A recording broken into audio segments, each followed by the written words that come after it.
Hey everybody, welcome back to the channel. There is a ton of meetings out. The Globalists are meeting all the time. There's 6 of them. One was yesterday, kind of a slap in the face of Independence Day. We're going to get into these meetings and what they might mean for us. But just know, China and Russia are big buddies. 2 of the big superpowers are big buddies now. What was that word you used just a few minutes ago? A plethora. Do you know what a plethora is? Put the name of that movie in the comments. It's an old one, but a good one. And as you watch it again later, it'll be cheesy, as a lot of those old movies are. Well, that's the amount of news that we've got today. So let's get started. As Chris said, there was a meeting yesterday that India, the president, ironically hosted between Russia and China. If you guys saw the news where they were clinking glasses and they were saying, they were cheering to the no limits agreement that they have made, which is pretty much involves China getting their oil from Russia. They spent 1/3 more money than they have before in trade already, and I'll read you some of that in a minute, but just know we're being cut out. They're big buddies, and these meetings they're having are just part of the many to come. And they also want to end the war in Ukraine. They're partnering up wanting to do that. So what does that mean? But yet that we're puts us Ukraine. Exact opposite. It puts us in the opposite field of them. So, well, I'll mention the meetings, and then Chris, you want to read kind of what the terms, the limits. Sure. So I'll just tell you some meetings, you guys, to pay attention to. A couple are new. Some of them are the ones we've been talking about already. So 2 have already happened. The one that just happened, the World Economic Forum, just happened the end of June. We guys talked about that already, where it's in China. And ironically in China, and one of their spotlights was the China economy and how it was going to affect globally. And it was also AI and global debt and emerging technologies and stuff like that. That's already happened. That's the one they wrote out the fingerprint card. You guys, they're on Twitter. The fingerprint card company is on Twitter. Go follow them. They're also, or go check them out. They're also just met, or they're going to meet with some Asian companies also. That's another thing to keep your eye on. The one Chris was talking about just happened yesterday, July the 4th. That's when, ironically, the SCO, India hosted it, and they let Iran join. And that is the Shanghai Corporation SCO organization. That's it. Shanghai Corporation Organization. Yeah. And it started out, if I remember correctly, with a lot of ex-Soviet countries. Now they've incorporated more and more countries as it goes along. And Belarus is the next on the list that they're going to be joining. So that just happened yesterday. And that was a big meeting between China and Russia, their presidents, where, as you guys, we talked about, that they cheered and toasted, and Russia thanked China so much for being supportive. Now we have 4 more upcoming real quick, and then I want you to talk about that a little bit more. So AI has become a big deal. So the United Nations just did a meeting. They popped up out of the blue. They said July 18th, we are going to do a virtual meeting regarding AI. Don't know what that entails yet, but I'm watching it. August the 22nd, we have BRICS, going to be in South Africa. I've been talking about this, Chris and I both have. On their agenda, one of the main things is how to get around the dollar. So you guys pay attention to that. What is it, like 30, 40 countries now want to be a part of it? France just tried to crash the meeting and just got booted and said, nope. They said they were opportunists. Yeah, so they weren't going to do it. We have the Asian nation meeting on September the 5th. That's another one. They have clearly stated they want to be to go around the dollar, and they're actually meeting with 18 other countries trying to do a CBDC right now. And they stated, in local currencies. Go ahead. Well, the only thing that I think is holding up the CBDC, the reason we don't have it already, is this digital ID. I think that's kind of because that's all got to be a part of it. You know, I saw a thing the other day where Biden was supposed to get free internet for everybody. Yep. And how great would that be? Sure, but they're going to need the internet to track you at every purchase you make. So this isn't for our best interest. But it's more than 30 countries want to join the BRICS, and as many also the SCO, that's the Shanghai Cooperation Organization. Yep. And 40 countries and represent around 2/3 of global population and 1/3 of the global GDP. This is massive. This is big, big news that we are being dealt out in a big way. One more meeting you guys pay attention to, and this is all that I have so far. So we have 6. 2's happened, 4 still coming. You've got the United Nations, September the 18th. It's called, their agenda is called Summit of the Future. And if you guys get on their website, they clearly state it. They're talking about what is being rolled out, and they state their agenda is going to be, quote, mark the beginning of a new phase of accelerated progress toward the sustainable development goals. And you guys can get on there and you can see all their stuff that their agenda that they want to talk about. It's there. All you have to do is just go read it. They're telling us at this point. They're not even hiding it. So I wanted to figure out what they were talking about, this no limits partnership. Between Russia and China. Yep. Okay, well, much of that has manifested in trade. But I want to read you some of the stats. While Russia has been selling energy to China, Russia has been ramping up its imports of Chinese goods, including machinery, electronics, base metals, vehicle, ships, and aircraft. China exports to Russia hit $76 billion in 2022, up from $67 billion the previous year, according to Chinese customs. An exodus of Western brands from Russia has been a boon for Chinese industries such as automaking. So all they're doing is, no limits. We're gonna trade and deal and do whatever we want with no limits. And before you get into more of that little article, just a side note. So you guys all saw Blinken went and visited China the other day. He tried to make amends, say, hey, you guys, let's see if we can work this out. And it was all in the news. Well, he came back, and Biden opened his mouth. I don't know if he knew what he was saying, but he called China a dictator. You guys, it's really sad. I don't know if you've seen some of the videos lately. But anyway, so China got mad again. And China decided that they were going to, we were talking about this, they're going to curb exports. And then so Yellen now has got to go back. So she's headed on her way tomorrow to go back to China to see if we can make amends. But what they're doing on these exports. Is it not blatantly obvious the man has dementia? It's actually sad. But, I mean, anybody could see this. I want to know the IQ of the people that vote for Biden this time. I'd actually like to know who voted for him before. But I'm talking about the population, not people that, the few that are in control. I know they want him to win.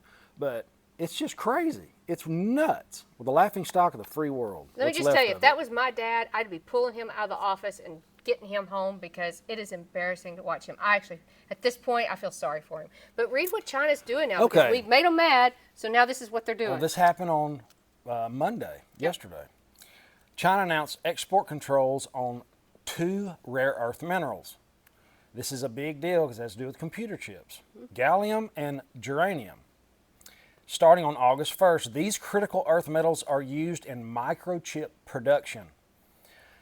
A former top Chinese official quoted, exporting controls on rare earth metals are just the beginning. They can shut us down in a New York second over these rare earths. Former Vice Minister of Commerce reported to the China Daily, Beijing has plenty of tools for countermeasures if the Biden administration continue to ramp up technology restrictions. He said the decision to restrict the export of gallium and germanium would cause panic in certain countries, but also exert heavy pain in them. What certain countries do you think he's talking about? This is a quote from the man. This is just the beginning of Chinese countermeasures, and China's toolbox has many more types of measures available. Now, and then on a separate note, now this is for the military-industrial complex, which has already seen China's place Lockheed Martin and a unit of Raytheon Technologies on an unreliables entities list because weapon sales to Taiwan. So, guys, we've never been so close to war since I've been alive. World War III, that is. You know, a major problem that they could shut us off like that. Literally. No more chips for you. Goodbye. Well, speaking of gun sales, you guys, gun sales have gone up through the roof in the United States, and he was talking about that, and I did a little research, and it said marking the 47th straight month of record gun sales. You guys, well, and let's talk about that for a minute, because I want to talk about your friend Luke, who I trust and he trusts. Go ahead. No, well, guys, I say it all the time, but have a way to protect your family. Mm-hmm. You can also use this as a, home protection 401k, something that you can invest in now and sell for more later. and you're not relying on some third party. It's yours, you hold it, you own it. And I'm talking about seeds, seed dispensers, sedum delivery devices. I don't know how to say it on the YouTube correctly, but I want to encourage you to have a way to protect your family in these uncertain times. I'm not getting paid to talk about this. I just want you guys to be ready. You know, head on a swivel. Like, anything goes in the Thunderdome. And if you're not familiar with the Thunderdome, that's anything post-2020. Anything goes. Mm-hmm. So I really want to push that home. Let's see. Seed holders, I really don't want to get in trouble again. Did a 8 or 10x last time we had a big scare. So, I mean, there you go. Yep. Well, if you're interested, that's my cell phone, 318-564-5823. Text me. Email me at staylor@milesfranklin.com. I will get you that information. His friend Luke, and he can hook you up with some, what'd you call it? Seeds. Freedom seeds. But you called it Home Protection 401k. Home Protection 401k. I love it. Yeah. You can ask him about the Thunderdome package. I've tried to put a package together that kind of comes with everything you need. And price it out. Make him your third bid. Like I would do everything. Yep. It's nice having a broker. You know, it's like having a broker for precious metals.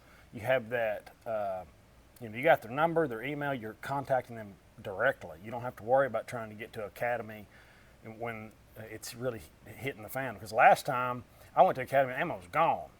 I said the wrong word, but maybe I said it too fast. But just, that's where I stand on that. Be ready for anything. Speaking of Russia, though, I just want to get on one more thing. So Cuba right now has also turned to Russia, and Chris and I were talking about that a little bit, where they are hurting bad. I was reading interviews of different people from Cuba, and we've talked about this before on Cuba, where I have people that have called in, and they actually send care packages to Cuba, and when people go to the hospital, they actually have to take their own light bulbs. But they are saying the fuel crisis has pushed Cuba to the brink of desperation, and they have turned to Russia. And they're saying that they're giving numbers, and when your number is called, that you're allowed to come fill up your tank. But you can't fill it up all the way. You can only fill it up just a certain amount. But sometimes it takes weeks to actually get your tank filled up. He is still driving a car that was brought over to him when the Cold War was happening. And they're talking about they're having food insecurities, inflation, electricity blackouts. And they are really struggling, you guys. And so, and the collapse of the tourism. So who did they turn to? They've turned to Russia. And as you guys know, Russia has a military presence in Cuba. Yes, they do. Just like China. Yes. So the big guys in cahoots have military personnel 100 miles off the shore of the United States. Spying on us. Is that not crazy? Just like the spy balloon that was passing over that we did not shoot down. Right. That 100% was sending all that information to China. They were mapping it out. That's fact. That came from Homeland Security. But this is a quote from the guy. We're not allowed to fill our tanks entirely. Mm-hmm. People often miss their number in Cuba or aren't informed when it's their turn. It lacks proper organization. It's a nightmare over there. Cuba signed a series of agreements with Russia businesses covering everything from tourism and agricultural to energy. So Cuba and Russia, big buds right off the coast of the United States. Well, I've got 3 articles I want to touch on next, and actually 2 of them, one's funny and 2's actually good news. Okay, we got good news. You guys called in and you said, can you give us some good news, because all we have, and it is, sometimes it's daunting when you start researching some of this, and you're like, matter of fact, I listened to Glenn Beck the other day. He put on an incredible video where he has all this history that he has consumed and artifacts, and he said it's daunting sometimes when you consume this. But I have some good news. And I've got some disturbing news. Okay, we'll end it on the disturbing. I'm going to give some good news. Once I have a funny news, actually. You guys know I've been talking about how that they're trying to ban these gas stoves, wood-burning stoves, all this. I mean, it's become ridiculous. And I've even said, you guys, if you want wood-burning stoves, you might want to go buy one now, or a gas-burning stove, because they're getting really serious about this. But a Democratic lawmaker, and I believe he's in New Mexico, if I remember correctly, he actually posted videos of himself cooking on gas-burning stoves for the 4th of July. And people have come out and said, dude, seriously, you're the biggest hypocrite ever. And he even said, 4th of July, drop your favorite summer recipe now. And he posted himself sitting outside an outdoor cook-up setup, which included a portable gas top, promoting many calls to call out his hypocrisy. So there's you a funny one. So they say one thing, they want us to do something else, just like when they do the jets. They want us to go green, but when they go to the World Economic Forum, they all show up in their jets. Yeah, it's always the same. They want all the resources. They're going to be eating steak and cooking on gas stoves and all that's flying their jets around. They're not going to do anything but. But you, on the other hand, you eat bugs. You cook on electric stoves. You do what we say. Yep. And there was a strange video today that I saw from The Few, that's backwards, about a guy talking about carrots and sticks. And it was really weird. I'll put it in my next video maybe. But he was saying, we need to reward, possibly, I'm paraphrasing, with carrots and sticks. There's a strange analogy. And I don't know if he meant, give the mule a carrot if he does good, or use the stick as a disciplinary measure. It's real strange. I'll talk about it in the next video. But just know they're all in cahoots together, and here we are. Do you want to talk about this first and then go to 2 good articles? Or do the good news first. Okay. I'll leave the craziest stuff for last. So you guys were always saying look for an opportunity. So yes, there's craziness in this world right now, but in every craziness you can find something good. You can try to figure out how to benefit, hopefully. So this couple from West Virginia, I think this is amazing. The coal industry has taken a hit in certain places. So they took West Virginia, he's been in the coal mining industry, I think he said around 40 years. They took it and they started a kayaking business. They started doing outdoor excursions. They have 110 employees now. So they are actually creating this whole entire town where they're supporting tourism. I just think it's amazing. So kudos to them for taking a bad situation, turning around, making a profit. I think it's amazing. And yeah, that's Bud cool. Patterson, it just makes me wonder how many jobs were actually lost when they had to shut the coal mine down. Well, but they still took those people that would have lost their coal. I hate that. But maybe now they get to work. At least they took something and made it into good. Sure. Quit raining on my parade. I'm giving a good story. Okay, that's great. Go kayaking. He's raining on my parade. They're not producing anything. I want them to produce energy. We need energy. That's correct. But it's still, if they're in a town and they did not want to leave that town and they shut that down, they turned around and made something good. And I was like, okay, so that's good news. Another one I'm going to tell you guys. So if you're looking for a job, we say this all the time. If you go to sometime get a degree, your degree might not be worth anything. So find out what is needed. Law firms are recruiting more AI experts as client demand is more for less. So these law firms are actively going out and they're finding people with more AI technology, software degrees, different things like that. So you guys take a look at that. You don't have to be a legal expert, but that is one area right now that they are spending a ton of money on. So, man, that's okay. So this goes. I talk about this all the time, actually. Kind of reverse engineer the degree you're thinking about getting. How much is it going to pay me when I'm done? Most people don't do that. It's odd to me. It's like they're going to get a degree, and I tell them, hey, do you know you're going to be really close to the poverty line when you get done with this 4-year degree and you're going to be in a bunch of debt?